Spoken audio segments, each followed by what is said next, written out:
تو یہاں پہ اس طرح کی سچویشن اگر ہو جائے تو بحیثیت بیوی اور ہر عورت کو یہ ضرور نبی صلی اللہ علیہ وآلہ وسلم کی حدیث یہ ضرور یاد رکھنی چاہیے کہ آپ صلی اللہ علیہ وآلہ وسلم نے فرمایا کہ بہترین بیوی وہ ہے جس کو جب تم اس کو دیکھو تو تمہارا دل خوش ہو جائے، اور جب تم اس کو کوئی حکم دو تو وہ اس کی فرما برداری کرے۔ اچھا میں نے یہ دیکھا ہے کچھ معاشرے میں کہ یہ شیطان نے بہت بڑا اٹیک کیا ہوا ہے قانتات والی بات کے اوپر، اس پر، اور اوبیڈینس یا فرما برداری اس کے تو لفظ سے ہی ایسے ہو جاتا ہے کہ جیسے پتہ نہیں کیا ہی کہہ دیا گیا ہے ہمیں، حالانکہ گھر تو چلتا ہی اس چیز کے ساتھ ہے۔ جی بالکل، بالکل حقوق چھن جاتے ہیں، وہ سمجھتی ہیں کہ ہمیں جیسے ایک پنجرے میں قید کر دیا ہے، اب ہم کچھ کر نہیں سکتے، پر کاٹ دیے گئے ہیں ہمارے فرما برداری کرنے پہ۔ حالانکہ جیسے جیسے انشاءاللہ یہ پروگرام آگے چلے گا تو ہم یہ دیکھیں گے کہ صحابیات نے، امہات المومنین نے کیا کیا کردار ادا کیے ہیں، اور وہ صالحات قانتات وہ تھیں۔ جی بالکل۔ اور سورہ نساء کی آیت جو آپ نے ابھی منشن کی، اس کی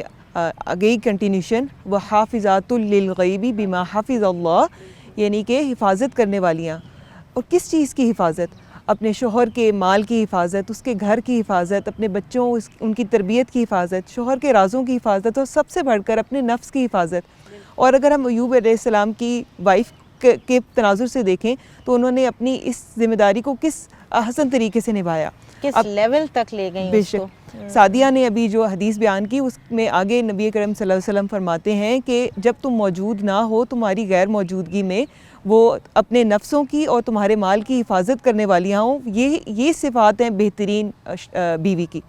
اور اگر ہم آج کل کے تناظر میں ہم کریں کمپیریزن ایوب علیہ السلام کی وائف کے ساتھ، تو کیسے وہ اپنی بیماری کی وجہ سے ایوب علیہ السلام وہ اپنے جو معاشی ذمہ داریاں ان کو نبھا نہیں پاتے تھے، تو آپ نے جس طرح بتایا کہ وہ گھروں میں کام کرتی تھی، حالانکہ ان کا فیملی بیک گراؤنڈ اس طرح کا تھا کہ وہ بہت اچھے کھاتے ایلیٹ تھیں اور ساری زندگی ایسے ہی گزری تھی۔ بے شک، اور انہوں نے بہت خوشحالی کے 70 سال گزارے روایات کے مطابق، لیکن جب ضرورت پیش آئی تو جہاں پر انہوں نے اپنے میاں کی اعتمادداری اور خدمت گزاری کر کے ان کو ایموشنل اور فزیکل سپورٹ پرووائڈ کی، وہیں پر ہی فائنینشیل ذمہ داریاں بھی اٹھائیں۔